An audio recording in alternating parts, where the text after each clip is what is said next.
जैसे ही हाथी के पैर को पकड़ा तो लगा गजेंद्र को कि अरे कोई छोटा मोटा जीव होगा छोड़ देगा। अभी उसे पता नहीं होगा कि मैंने गजेंद्र महाराज के पैर को पकड़ा है। जैसे ही पता चलेगा तो मुझसे क्षमा याचना करेगा, क्षमा मांगने आएगा मुझसे कि मुझसे गलती हो गई।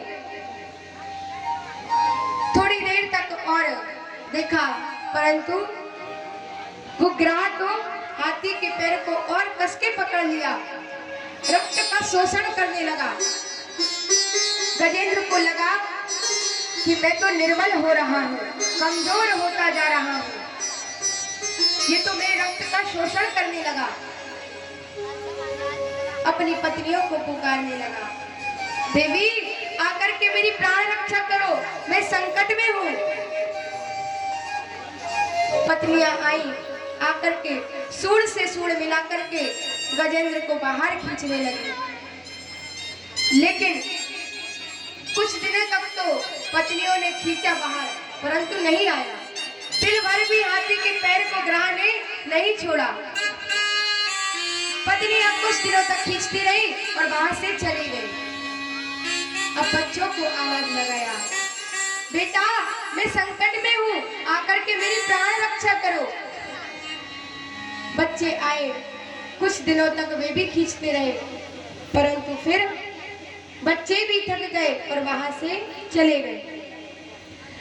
गजेंद्र पुकारता रहा, संकट में किसी ने साथ नहीं दिया, क्योंकि कहते हैं कि सुख में सब खड़े हो जाते हैं, परंतु दुख में सब पीछे हो जाते हैं, सब छोड़ देते हैं साथ। तो पुकारता रहा, परंतु बच्चे भी चले गए और पत्नियां भी चली गई। लेकिन आज सभी देवी देवता विचार कर रहे हैं आकाश मंडल में कि देखते हैं गजेंद्र यदि मुझे पुकारे, गजेंद्र संकट में है, मुझे पुकारे, मेरा नाम गाए तो मैं तुरंत बचाने जाऊंगा। लेकिन पार्वती मैया, दुर्गा मैया कह रही है, सब देवी देवता विचार कर रहे हैं, यदि पूरा नाम नहीं पता था तो कम से कम माँ कह करके पुकार लेता, तो ही मैं आकर के प्राण रक्षा कर लेती। शंकर जी विचार कर रहे हैं, यदि पूरा नाम नहीं आता तो डम डम डमरू वाले ही कह के पुकार लेता, तो मैं जाकर के प्राण रक्षा करता।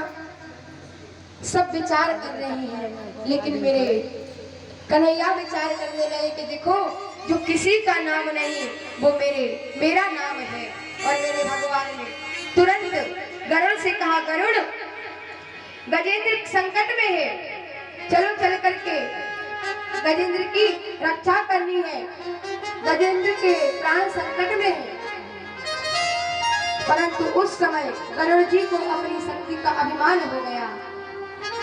गरुड़ जी कहने लगे कि देखो स्वयं द्वारिकाधीश जगत के पति हमारे ऊपर बैठ कर के जाते हैं, इतनी ताकत है हमें, इतने शक्तिशाली है हम, अपने आप के बल का अभिमान हो गया।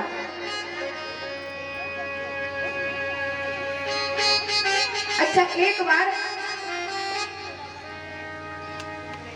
हमारे गुरुदेव हमसे कहा करते थे कि हमारे गुरुदेव जी कहते थे कि बेटा जीवन में एक चीज सीख लो। मैंने कहा क्या? बोले जीते जी मर जाओ। क्या कला सीख लो? जीते जी मर जाओ। एक बार गुरु बुद्ध के पास उनका शिष्य गया, बोला कि गुरुजी मुझे आत्मज्ञान करा दो, मुझे आत्मज्ञान करा दो। बोले कि आज नहीं कल कराएंगे, अभी मेरे पास टाइम नहीं है। बोले ठीक है। दूसरे दिन गए, बोले गुरुजी अब करा दो आत्मज्ञान। बोले कि अच्छा तुम्हें आत्मज्ञान करना है, एक काम करो। तभी वहां से एक अर्थी निकली, बोले इसके पीछे पीछे जाओ, इसे इतनी गाली देना, इतनी गाली देना जितनी तुम्हें आती हो सब दे देना। बोले ठीक है। पीछे पीछे गए, गुरु शिष्य अर्थी के पीछे पीछे गए, खूब गाली दी। लौट करके आए, बोले गुरुजी अब करा दो आत्मज्ञान। तभी वहां से एक और अर्थी निकली, बोले इसके पीछे पीछे जाओ और इसकी इतनी तारीफ करना, इतनी बड़वारी करना कि जितनी तुम्हें आती हो सब खूब तारीफ करना। बोले ठीक है। पीछे पीछे गए, खूब तारीफ करते गए, खूब बड़वारी करते गए। लौट करके आए, बोले गुरुजी अब करा दो आत्मज्ञान। बोले ठीक है, कराते हैं आत्मज्ञान। बोले कल तुम जिस अर्थी के पीछे पीछे गए थे उसे तुमने इतनी गालियां दी, इतनी गालियां दी, उसका थोड़ा बहुत मुंह तो बना होगा, थोड़ा तो बुरा लगा होगा उसे। बोला नहीं गुरुजी, वो तो बिल्कुल सीधा पड़ा था, उसका बिल्कुल भी मुंह नहीं बना, एकदम सीधा पड़ा था। बोले अच्छा, और आज जिस अर्थी के पीछे पीछे गए थे उसकी तुमने इतनी बड़वारी की, इतनी प्रसन्नता की, थोड़ा तो मुस्कुराया होगा, थोड़ा तो उसे अच्छा लगा होगा। बोले नहीं गुरुजी, वो तो बिल्कुल सीधा पड़ा था, वो नहीं हंसा, बिल्कुल नहीं मुस्कुराया। गुरुजी बोले बस इसे ही कहते हैं आत्मज्ञान, इसे ही कहते हैं जीते जी मर जाना।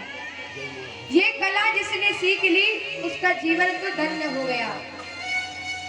जीते जी मर जाना मतलब कोई कितनी भी आपकी प्रसन्नता करे, कितनी भी प्रसन्नता करे, परंतु आपको अभिमान नहीं होना चाहिए। और कोई कितनी भी आपकी बुराई करे, आपको बुरा नहीं मानना चाहिए। कितनी प्रसन्नता करे तो अभिमान मत करो, बुराई करे तो बुरा मत मानो। इसे ही कहते हैं जीते जी मर जाना। जिसने ये कला सीख ली उसका तो जीवन धन्य हो गया। आज गरुड़ जी को अपने आप पर अभिमान हो गया। बोले कि चलो मुझे गजेंद्र की रक्षा करनी है। गरुड़ जी को अभिमान हो गया कि हम इतने बलशाली हैं, इतने बलशाली हैं कि हम स्वयं त्रिलोकीनाथ को अपने पीठ पर बिठा करके उड़ाते हैं। भगवान विचार करने लगे कि गजेंद्र की रक्षा तो बाद में करेंगे, पहले गरुड़ को ही देख लें। भगवान गए गरुड़ के पास, अपनी सबसे छोटी चिंगली गरुड़ के पीठ पर रखी और बोले उड़ो। बोले गरुड़ अब उड़ के दिखाओ। गरुड़ जी बोले कि प्रभु मजाक क्यों करते हो, पूरे बैठ जाओ तभी उड़ूंगा। बोले नहीं नहीं, पहले तुम मेरी सबसे छोटी चिंगली को उड़ा के दिखाओ। विश्वास नहीं मानोगे, गरुड़ जी पूरे पसीने पसीने हो गए, लेकिन इतने से भी गरुड़ जी के पंख उठे नहीं। भगवान बोले अरे गरुड़, तुम क्या अपने आप पर अभिमान करते हो? पूरी दुनिया को मैं उड़ा रहा हूँ, दुनिया को मैं चला रहा हूँ, और दुनिया को चलाने वाले को तुम क्या चलाओगे? तुम्हारी क्या सामर्थ्य जो तुम मुझे अपनी पीठ पर बैठ करके उड़ाओगे? मेरी शक्ति के कारण ही तुम मुझे उड़ा पा रहे हो। भगवान ने गरुड़ को वहीं छोड़ा और दौड़ पड़े अपने भक्त की रक्षा करने के लिए। अभी तक गजेंद्र ने नाम नहीं लिया था, प्रभु को नहीं पुकारा था, लेकिन जैसे ही सुंदर विमान में आते हुए प्रभु को देखा, बोले जो सारी दुनिया को चलाते हैं, जिसकी इच्छा के बगैर एक पत्ता भी नहीं हिलता, मैं उनके चरणों में प्रणाम करता हूँ कि वो आए और आकर के मेरी प्राण रक्षा करें। हे प्रभु, हे जगत के पालनहारी, आओ और आकर के मेरी प्राण रक्षा करो। कहते हैं कि गजेंद्र ने भी भगवान की स्तुति की और बड़े प्रेम से भगवान की स्तुति करके गरुड़ जी ने तालाब से एक कमल का पुष्प उठा करके प्रभु के चरणों में अर्पित किया। भगवान आए और आकर के तुरंत गजेंद्र को बाहर खींचा। पहले ग्राह को प्रभु ने मारा, ग्राह का उद्धार किया और फिर गजेंद्र को बाहर खींचा। अब कई लोग प्रश्न करते हैं कि आखिर भगवान ने उद्धार किसका किया? भगवान ने मुक्ति किसको दी, ग्राह को या गजेंद्र को? क्योंकि कहते हैं भगवान के हाथों तो मरना भी मुक्ति है और भगवान के हाथों बचना भी मुक्ति है। अच्छा जी, 4-5 लोग बस ताली बजाते हैं और बाकी को पता नहीं क्या, जिसे बहुत शर्म सी लगती हूँ तो एक आध तो धीरे धीरे से कर दिया और बाकी सुस्ती अब उनमें तो बजा दे अपन रहेंगे, है ना। तो इस प्रकार भगवान ने गजेंद्र से भी पहले ग्राहक की रक्षा की। भगवान ने आज ग्राहक को भी मुक्ति प्राप्त हुई और गजेंद्र को भी मोक्ष मिला, क्योंकि भगवान के हाथों मरना भी मुक्ति है और भगवान के हाथों बचना भी मुक्ति है।